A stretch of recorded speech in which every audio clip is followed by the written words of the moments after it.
আজকে নিয়ে আসলাম আপনাদের জন্য নাম্বার 1 থিম কেক। আসসালামু আলাইকুম, hello guys, this is me Suchana Gazi. Welcome to my page the cakes and welcome to my new cake making video. এই কেকটার শেপ কিন্তু আমি একটা স্কোয়ার কেককে কেটে তারপরে এই 1 শেপটা দিয়েছিলাম, কিন্তু ওই ভিডিও ক্লিপটা কিভাবে জানি ডিলিট হয়ে গেছে, যার কারণে আপনাদের সাথে শেয়ার করতে পারিনি। নেক্সট অন্য কখনো যদি সুযোগ হয় তখন আবার এইটার কাটিং ভিডিওটা শেয়ার করব আপনাদের সাথে। প্রথমে দেখতে পাচ্ছেন কেকটাকে কিন্তু আমি কিছুক্ষণ ফ্রিজে রেখেছিলাম ক্রাম কোট করে সেট হওয়ার জন্য। তো সেট হওয়ার পরে আমি এবার ফাইনাল কেকের ডেকোরেশনে এসেছি।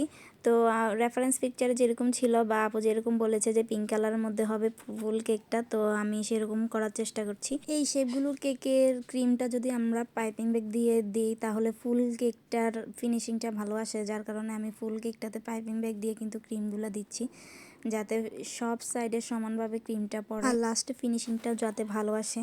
তো দেখতে পাচ্ছেন আমাদের কেকের ফুল বর্ডারটা কিন্তু করা কমপ্লিট। এবারে ফাইনাল ফিনিশিং দেওয়ার পালা। কেকটা একটু বড় হওয়াতে দেখতে পাচ্ছেন বারবার কিন্তু আমার ক্যামেরার সামনে থেকে সরে যাচ্ছে। তো যতটা পেরেছি আপনাদেরকে দেখানোর চেষ্টা করেছি, আপনারা দেখে বুঝে নেবেন বাকিটা। তো অনেকেই আবার প্রশ্ন করেন যে আপু এই বোর্ডগুলো কোথায় পান, আমরা তো বিভিন্ন শপে খুঁজে পাই না। তো এই বোর্ডটা আমি নিজে কাস্টমাইজ করে নিয়েছিলাম এই কেকটার জন্য। কোনো হার্ডওয়্যারের দোকানে আপনারা এই বোর্ডগুলো পেয়ে যাবেন, এরপর নিজের মতো কাস্টমাইজ করে নিতে পারবেন। আমিও আমারটা নিজের মতো করে কাস্টমাইজ করে নিয়েছিলাম। তো এইদিকে কথা বলতে বলতে কিন্তু আমাদের কেকের ফিনিশিংয়ের কাজ চলতেছে।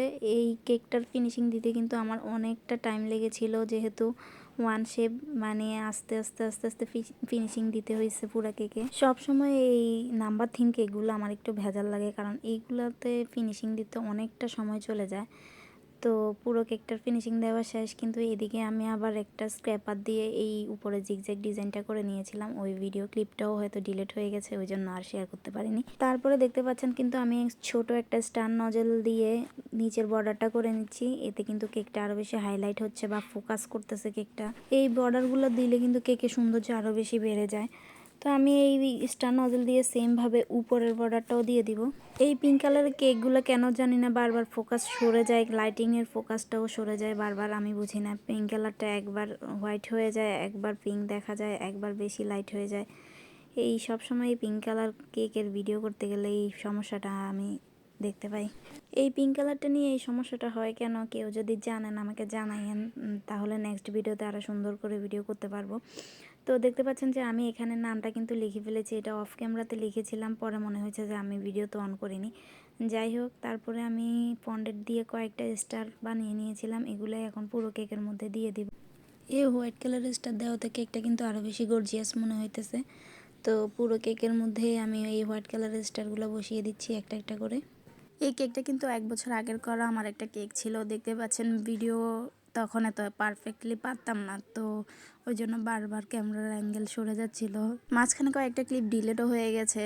তো সব কিছু মিলাই যতটুকু আছে অতটুকুই আপনাদের সাথে শেয়ার করা। তো দেখতে পাচ্ছেন স্টারগুলো কিন্তু আমি সবগুলো নিচেও দিয়ে দিচ্ছি, যাতে কেকটা আরও বেশি দেখতে সুন্দর দেখা যায়। তো আমাদের পেজের ভিডিওগুলো দেখাতে অনেকেই বাইরে থেকে নক দেয় কেকের জন্য। তো আপনাদের সবার উদ্দেশ্যে বলে দিই, এটা শুধু কুমিল্লা 14 গ্রামের পেজ, এর বাইরে আমরা ডেলিভারি করে থাকি না, শুধুমাত্র 14 গ্রাম এরিয়াতে ডেলিভারি করা হয়ে থাকে।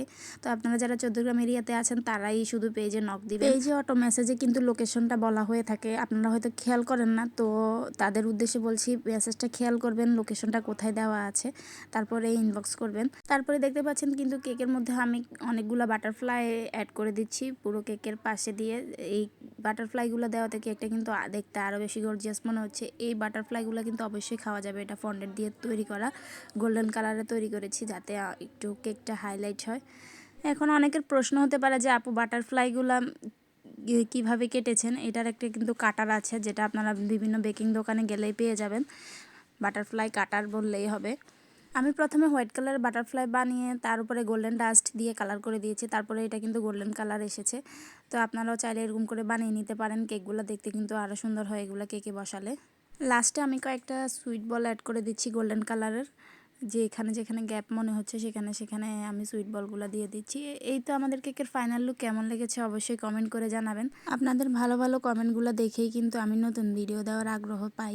তো অবশ্যই কমেন্ট করবেন, ভিডিওটা ভালো লাগলে শেয়ার দিবেন, আর আমার পেজটা ফলো দিয়ে দেবেন। আজকের ভিডিও এই পর্যন্তই, আল্লাহ হাফেজ।